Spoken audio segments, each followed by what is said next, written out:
Alamak, siapa pula datang sini? Dulu pula aku. Hmm.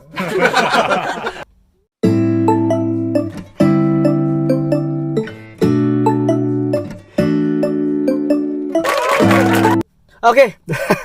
Forget it. Okay, hari ni saya nak bincangkan dalam segmen kita Sembang Cemar, di mana isunya apa? Isunya saya akan jawab 3 soalan oleh orang yang bertanya kepada saya. Orang yang bertanya kepada saya ni pun saya tidak akan reveal siapa, di mana ada rakan-rakan saya. Ada 3 soalan yang bertanya kepada saya. Saya boleh je jawab kepada dia, di mana saya boleh saja jawab kepada dia secara personal. Tetapi saya rasa baik saya buat video. Alang-alang PKPP ni dah boleh syuting, apa salahnya saya terus membuatkan isu dan membincangkan isu atau menjawab 3 perkara apabila berkaitan dengan industri persembahan. Okey. Okey, soalan pertama yang saya akan jawabkan, di mana soalan ini berbunyi, apa dia? Adakah filem dan teater harus bergabung ataupun patut bergabung ataupun sudah bergabung? Ya, jawapannya adalah teater dan filem sebenarnya memang sudah bergabung. Memang teater dan filem sudah lama pun bergabung, di mana dua entiti ini adalah entiti yang sama sebenarnya. Mereka ni adalah dua entiti seni persembahan. Jadi, kenapa saya katakan filem dengan teater adalah satu perkara yang sama, di mana akan ada orang argue dan sebagainya. Itu pendapat masing-masing. Tetapi teori saya adalah, di mana bila kau sebabnya teater dan filem bergabung, kerana apabila sebelumnya berlakunya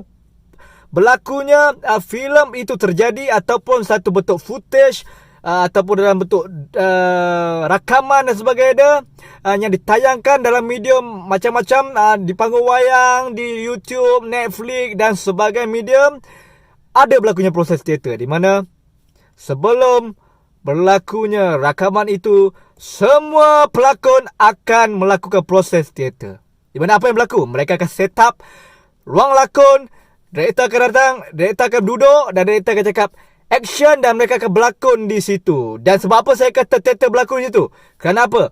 Maksud teater yang tersendirinya ataupun yang tersiratnya ataupun yang secara widely-nya adalah satu atau dua orang yang melakukan sesuatu dan ditonton oleh orang lain.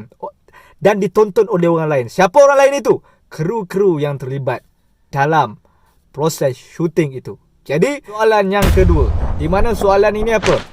Mengatakan bahawa dalam satu produksi apabila syuting, adakah tim-tim yang terlibat, di mana makeup artist, art director, talent coordinator, director, berbagai ni adalah satu department ataupun satu syarikat yang sama? Ya, jawapannya ada yang sama dan ada juga entiti orang-orang yang dalam itu adalah orang yang berbeza. Di mana ada yang bertanya bahawa mesti kawan-kawan. Tak semuanya kawan-kawan. Di mana bila producer ni ada duit, ada dana, dia akan mencari tim, dan dia akan mencari tim di mana dia akan cari satu tim tu atau satu tim tu production yang memang dah semua ada kat dalam tu. Memang dia punya pekerja semua memang dah lengkap, gaffernya, director, DP dan segala kepentingan yang dah ada dalam yang produksi perlukan. Ataupun producer tu akan cari di mana director daripada company lain ataupun production lain ataupun freelance. Dia akan cari makeup artist ni daripada memang freelance yang hebat. Akan dia cari DOP ni memang orang yang freelance, dia tak ada terikat dengan company mana-mana. Ataupun dia akan cari ND orang lain, dia akan cari adik director orang lain. Dia ada begitu. Dia ni macam konsep kontraktor buat rumah lah.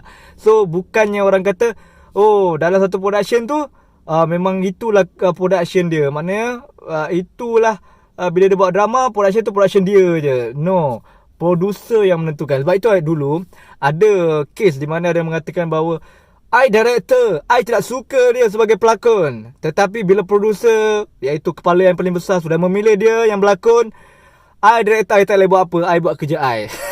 Jadi I terpaksa mengarah dia walaupun dia kayu ataupun saya tak suka dia. Kuasa producer yang lebih tinggi. Sebab tu katanya dalam production bukan director yang boleh buang orang, tapi producer yang boleh membuang siapa yang dia tak suka. Soalan ketiganya adalah, dikatakan bahawa PKPP ni syuting sudah berjalankan. Macam saya kata itu, Raja Sibe ada membuatkan satu meluahkan perasaannya, di mana akhirnya syuting sudah dibenarkan tetapi harus diikut SOP. Okey, harus dia ikut SOP-nya barulah berjalan syuting. Tapi bagaimana dengan nasib-nasib penggiat-penggiat ataupun yang saya kata freelancer yang join that production? Di mana DP ke handy ke makeup artist ke art department ke gaffer ke ataupun kru-kru, bagaimana bila dikatakan kru hanya boleh dilimitkan, tidak boleh ambil lebih daripada 20 orang. Okey, baik, itu yang saya katakan, di mana nasib-nasib untuk orang syuting ni sebenarnya bukannya nasib-nasib orang-orang yang memang ada nama dalam bidang drama atau perfilman ni. So diorang memang akan run that project. Bila dibenarkan, kerajaan benarkan saya, mereka memang dah ada project, dia memang dah ada sign contract dengan mana-mana. So mereka ni dah macam hit orang atas yang memang akan memang tak ada masalah. Tetapi akan ada masalah dengan kru-kru apabila dilimitkan. Kita kalau sebelum ni boleh buat art department tu, maksud dia kita ada head art department, so kita ada kru bawah art department tu mungkin berapa orang, mungkin ada 3-4 orang ataupun 5 orang, dah terpaksa dilimitkan ataupun seorang je pakai.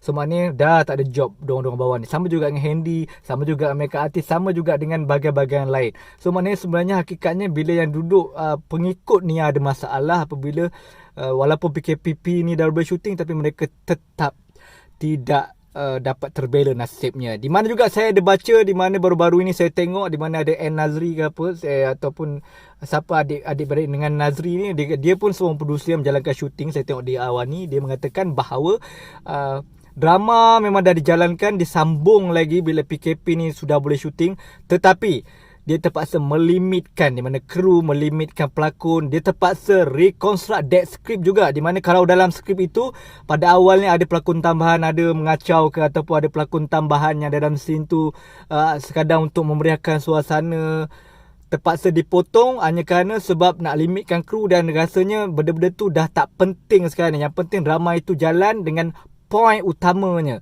Tapi bagaimana dengan nasib orang-orang extra yang telah dijanjikan, ataupun orang extra yang sepatutnya mereka dalam PKPB bila syuting dah mula dijalankan, mereka dapat job lah, side job, di mana ada watak-watak extra, watak-watak PP, upih dan segala macam-macam watak-watak tambahan ni pun boleh mendapatkan mereka side income. Kalau satu hari dia dapat job dalam 5 job, mungkin dibayar 100.5 untuk extra, berapa diorang boleh dapat satu hari income. Tapi kalau benda ni dah terpaksa semua production cut that perkara sebab nak melimitkan kru, nak minimumkan cost, sebabkan PKP ni, MCO ni, bagaimana dengan nasib diorang? Jadi sebenarnya nasib-nasib orang bawah ni yang paling kita risaukan, dan nasib saya juga. Sebagai bolehlah tengok saya di Instagram tu, semua saya punya servis. Okey, 3 soalan telah dijawab. Hari ni aku diganggu dengan orang-orang tengok trailer dengan aku. So tapi tak apa, jika ada sebarang soalan, saya akan capture dan saya akan letak untuk jawab. Okey, harap membantu. My name is Don. I is a video creator, bukan kereta bawa kau jalan-jalan. Thank you.